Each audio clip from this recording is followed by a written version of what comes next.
মামি আর একটু এখানে দাঁড়িয়ে থাকলে না আমি অজ্ঞান হয়ে যাব। ওই বড় হয়ে এলে আপনি না হয় ডেকে নেবেন ওকে, কারণ অজ্ঞান অবস্থায় আমি তো কোনো ইশারা করতে পারবো না। তাই ওকে বলবেন এসে যেন আমায় খেয়ে নেয়। আমি খুব ক্লান্ত, আমার একটু বিশ্রামের প্রয়োজন।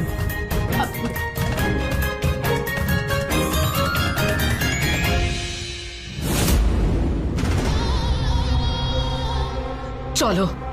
মহারানী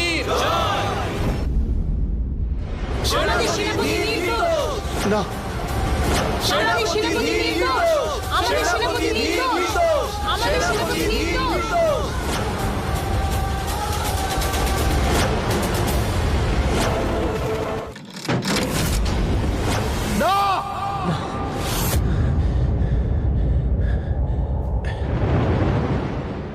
আমি বেঁচে আছি। আমার তো ফাঁসি হচ্ছিল মানে আমার তো ফাঁসি হয়ে গিয়েছিল, কিন্তু কি করে বেঁচে আছি? মা কি সিদ্ধান্ত বদলে ফেলেছিল, নাকি মা আমাকে বাঁচিয়েছিল? এটা তো মাকে জিজ্ঞেস করতে হবে আমাকে। মা,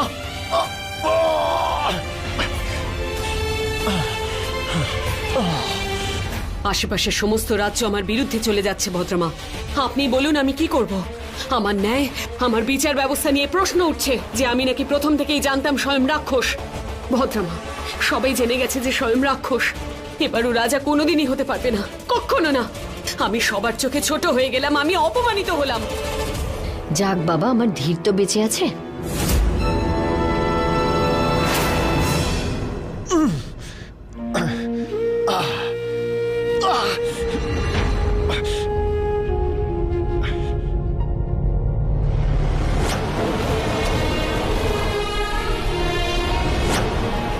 কি দেখছি আমি?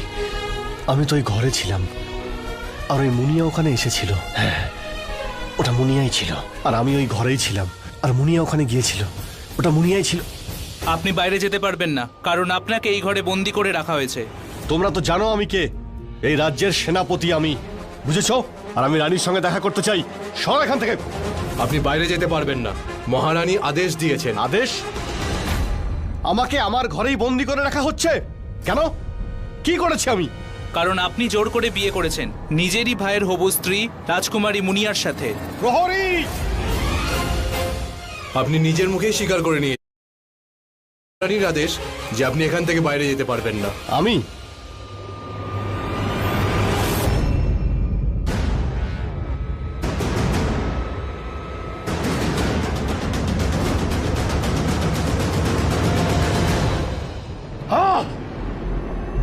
এসব যা কিছু হচ্ছে আমার সঙ্গে, এই সব কিছুর পিছনে ওর হাত রয়েছে। ওই মুনিয়ার। কি করে এটা জানতে পারবো? কি করে?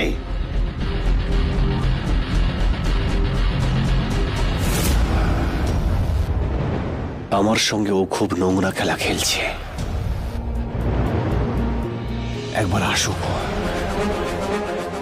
ছাড়বো না ওকে। ওকে আমি মেরেই ফেলবো। আমি তোকে প্রাণেই মেরে ফেলবো মুনিয়া।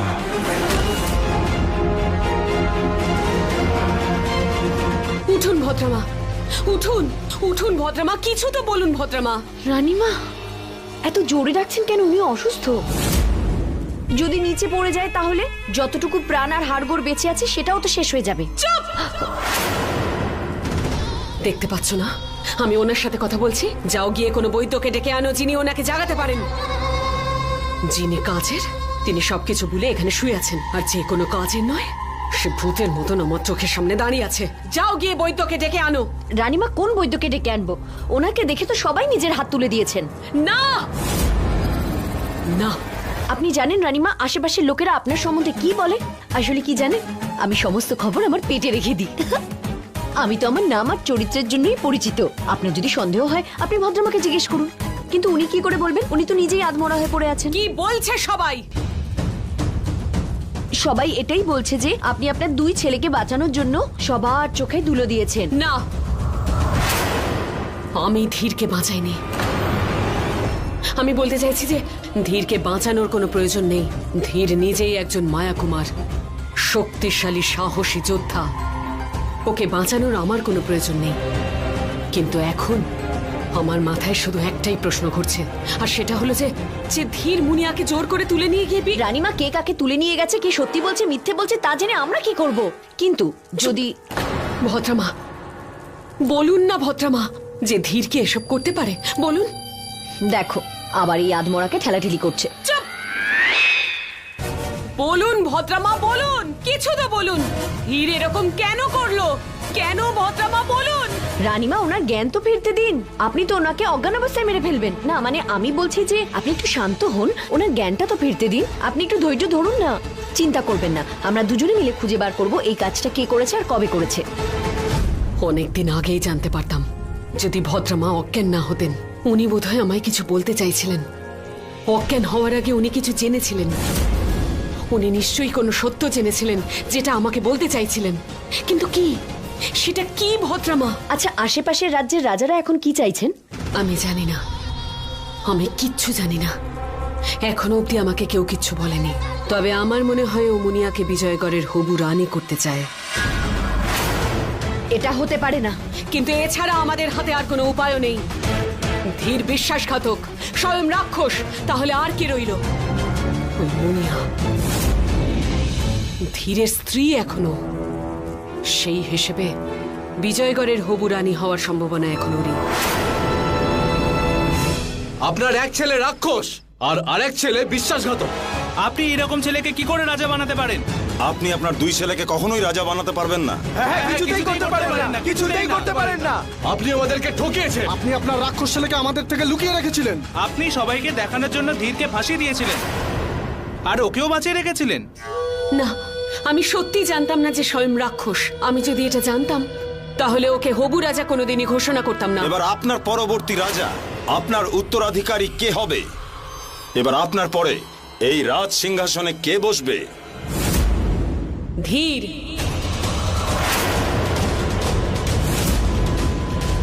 ওর চেয়ে শক্তিশালী আর কেউ নেই।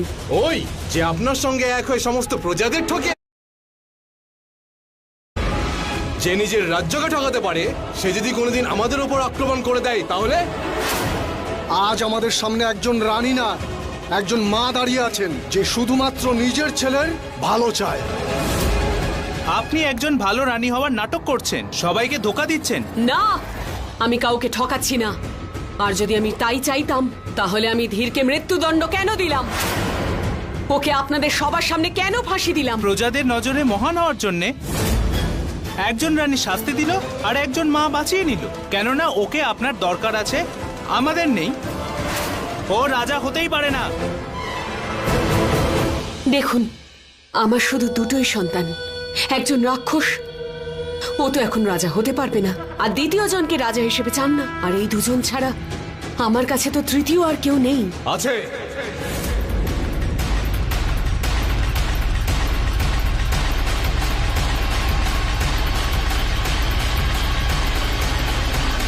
কে? আপনার পুত্রবধূ রাজকুমারী মুনিয়া। সবাই দেখেছে কিভাবে সে নিজের প্রাণের তোয়াক্কা না করে আপনার রাক্ষস ছেলের হাত থেকে ওই নিষ্পাপ শিশু আর তার মার জীবন বাঁচিয়েছে। বিজয়গড়ে শুধুমাত্র সেই আছে যে আপনার পরে বিজয়গড়ের রানী হতে পারে। উনি আমাদের রানী হতে পারে।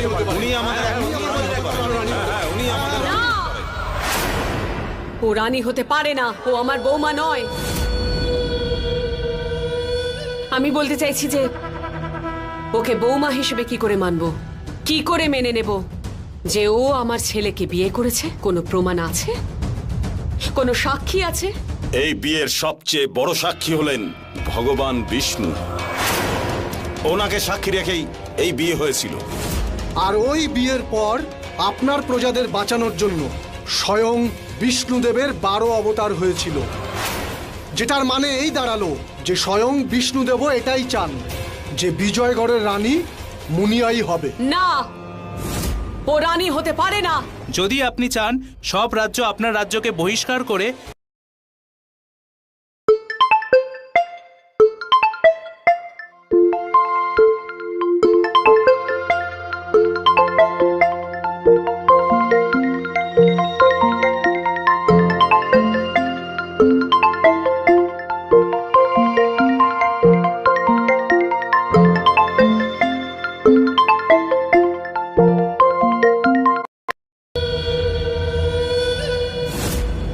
তো রাজকুমারী মুনিয়াকে আপনাদের সবার সামনে বিজয়গড়ের হবু রানী হিসেবে ঘোষণা করছি।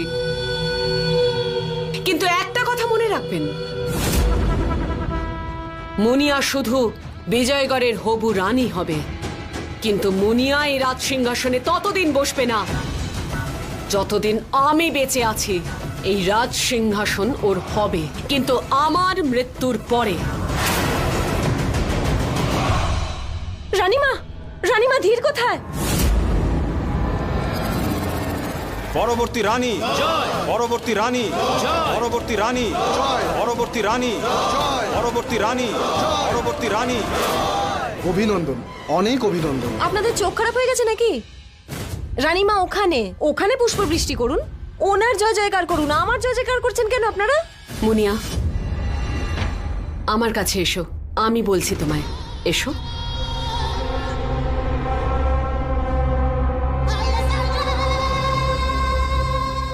এবার আপনারা সবাই আসতে পারেন। আমি আমার বৌমার সঙ্গে কিছু ব্যক্তিগত কথা বলতে চাই। আসুন।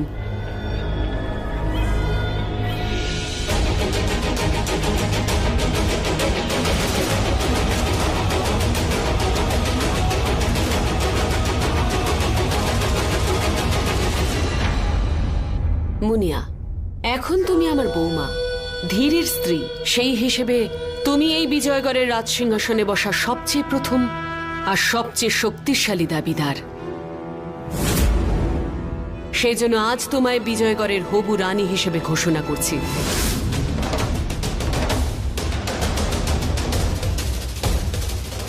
মানে আজ থেকে এই রাজ সিংহাসন আমার?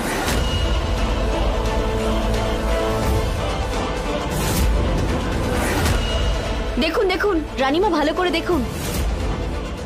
আপনার মৃত্যু হওয়ার আগেই সিংহাসন দখল করে বসে পড়েছে। ওকে কিছু বলুন। আরে না বসলে ওপরে চলে যেতাম।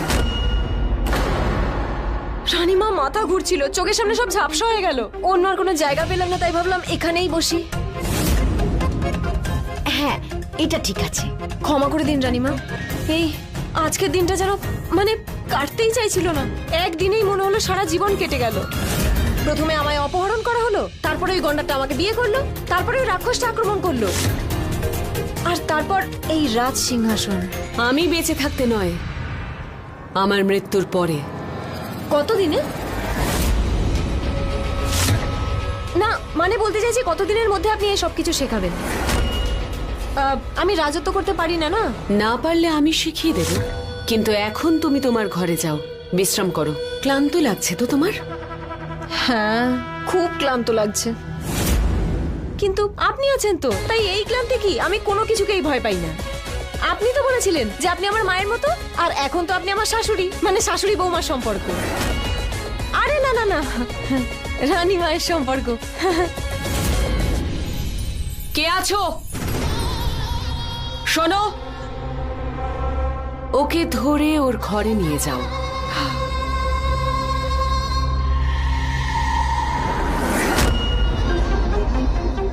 আজকের দিনটা আপনার কাছে খুব গুরুত্বপূর্ণ। আজকের রাত তো আপনি ভুলতেই পারবেন না, তাই না রানীমা? না মানে বলতে চাইছি, আপনি তো দুটো ছেলেকেও হারিয়ে ফেললেন, কিন্তু তার বদলে আপনি তো একটা মেয়ে পেলেন। আরে আগে থেকেই আমি আপনার মেয়ে ছিলাম, এখন নতুন করে বৌমা পেলেন। তার মানে দুটো ছেলেকে হারিয়ে ফেললেও একসাথে মেয়ে বৌমা দুটোই পেলেন, তাই না রানীমা? যাও, বিশ্রাম করো।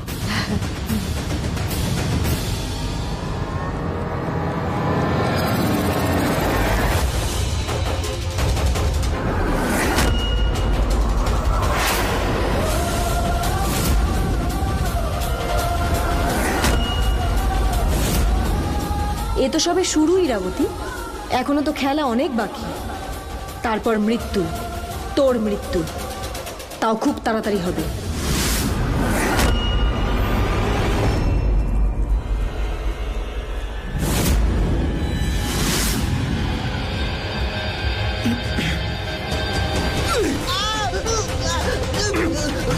তোর জন্যই সবকিছু হয়েছে, তোর জন্য।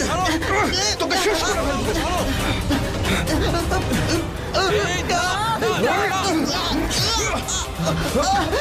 কি করছো তুমি? আমি তোমার বন্ধু হই।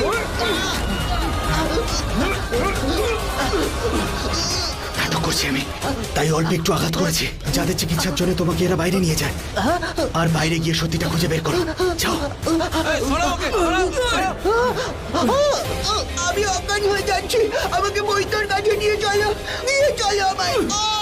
একে তাড়াতাড়ি বাইরে নিয়ে চলো, আর একে রাজবৈদ্যর কাছে নিয়ে যেতে হবে, না হলে মহারানী রেবতী আমাদের সবাইকে প্রাণে মেরে ফেলবে। স্বয়ং এই রাজ সিংহাসন তোর ছিল। এটা তোকে দেওয়ার জন্য আমি ওই মুনিয়াকে এই মহলে নিয়ে এসেছিলাম, কিন্তু এখনো শুধু রাজ সিংহাসনেই নয়, আমার মাথায় চেপে নাচছে। একটা রাতে সবকিছু শেষ হয়ে গেল। যা হওয়ার ছিল তা তো হয়েই গেছে, আর তার জন্য আপনিই দায়ী। এই সব কিছু আপনিই করেছেন। আপনিই তো চাইছিলেন ওকে এই রাজ্যের এই মহলের ভাবি রানী করতে, আর দেখুন আপনি তো বসিয়েও দিয়েছেন ওকে সিংহাসনে। আরে আপনি তো টুকটাক জানেন, বানিয়ে দিতেন ইচ্ছা মতো কোনো একটা পশু যা আপনার মন চাইতো। তাহলে সিংহাসনে কেন? এই মহলের কোথাও ও জায়গা পেত না। কিন্তু না, চুপ। কিন্তু আমি একটাও কথা বলবে না, যাও এখান থেকে, একা থাকতে দাও আমায়। আমি আপনাকে বোঝানোর চেষ্টা করছি রানীমা যে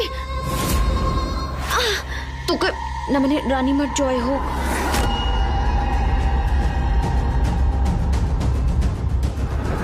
কিন্তু ধীর এরকম কেন করলো? কেন? ও তো আমার বশে ছিল। মুনিয়াকে কি করে বিয়ে করলো? আর ওই স্বয়ং ও নিজের রাগকে আয়ত্তে রাখতে পারলো না। সবার সামনে রাক্ষস রূপ নিয়ে কি করে এলো? কি করে? কোন সন্তান আপনাকে ঠকিয়েছে রানীমা? একজন নাকি দুজনই? নাকি বিশ্বাসঘাতকতা আপনার সন্তানরা নয়, আপনার ভালোবাসা করেছে? না, এরকম কিছুই না। আমি জানতাম না যে স্বয়ং একটা রাক্ষস। আমি নিজের ছেলেকেই ফাঁসির শাস্তি দিয়েছি, নিজের দাদাকে মৃত্যুদণ্ড দিয়েছি। আমি কিচ্ছু ভুল করিনি। ভুল তো অনেক কিছু করেছেন রানীমা। ওই বিশ্বাসঘাতক ধীরের সঙ্গে মুনিয়ার বিয়ে হয়েছে, সেটার কি করবেন আপনি? যা হয়েছে ওর জন্যই তো হয়েছে।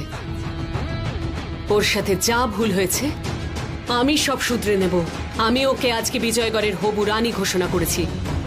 আর ধীর যা করেছে তার শাস্তিও অবশ্যই পাবে। আমি ওকে অবশ্যই শাস্তি দেব। আমি ওকে কারাগারে বন্দি করে রাখবো। তুমি মুনিয়ার চিন্তা করো না, ওর কোনো ক্ষতি হতে আমি দেব না। এখন তুমি আমাদের শুধু বন্ধু নও, তুমি এখন আমাদের আত্মীয়। প্রতিবেশী রাজ্যরা আমার শত্রু হয়ে গেছে। তুমি আমাকে সাহায্য করবে তো ওদের বোঝানোর জন্য যে আমি কোনো ভুল করি। কি হয়েছে? আঘাত পেয়েছো? তেমন কিছু নয় রানীমা, একটা পুরনো আঘাত যেটা এখনো সারেনি। কই আমায় দেখাও, আমি মায়া শক্তি দিয়ে ঠিক করে দেব। না থাক, প্রয়োজন নেই। এই আঘাতটা আমার বীরত্বের চিহ্ন।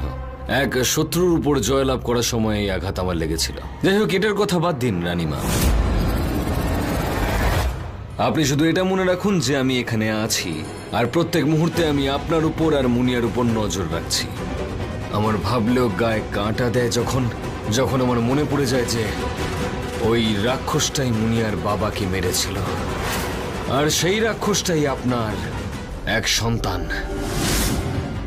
আর এবার আমি আপনার সন্তানকে মুনিয়ার কোনো ক্ষতি করতে দেব না। হুমকি দিচ্ছ আমাকে? আপনি সেটাই ধরে নিন, আপনার ওই রাক্ষস সন্তান নারায়ণ মহাশয়ের হত্যা করেছিল, আর এখনো ও এখানেই কোথাও আছে, এই রাজ্যের মধ্যে আপনারই আশ্রয়। ওকে খুঁজুন আর শাস্তি দিন। কোথায় খুঁজবো ওকে? তুমি ভালো করেই জানো যে ও পালিয়ে গেছে। ওকে খোঁজার জন্য আমি প্রহরীদের পাঠিয়েছি। তাহলে আপনি জাদু করে খুঁজুন, নয়তো আমি আর আমার লোকজন ওকে খুঁজে বের করে হত্যা করব। রানীমা, আমি জানি যে আপনি স্বয়ংকে কতটা ভালোবাসেন, তাই এখন এই সিদ্ধান্ত আপনার। ওকে খুঁজে শাস্তি দিতে চান নাকি আমার হাতে ওর মৃত্যু দেখতে চান?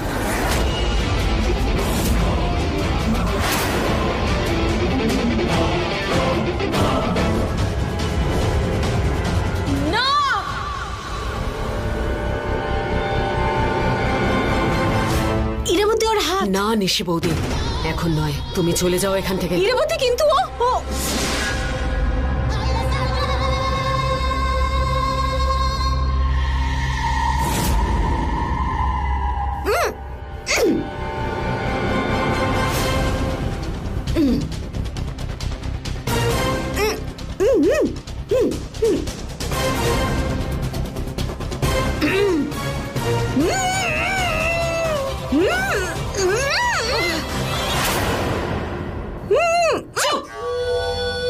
আর যদি একটাও শব্দ করো গলা টিপে মেরে দেবো তোমায়। ইরাবতী, ইরাবতী, তুমি ওর হাত দেখেছিলে? ওর হাতে আঘাত ছিল, ঠিক সেই রকমই আঘাত ছিল। ওই বড়াহটের আঘাত লেগেছিল যখন তুমি ওর উপর জাদু করেছিলে। এই বড়াহ ধ্রুব না একজনই, হ্যাঁ, আর ও মুনিয়ার সাথে হাত মিলিয়ে না তোমাকে শেষ করার চেষ্টা করছে।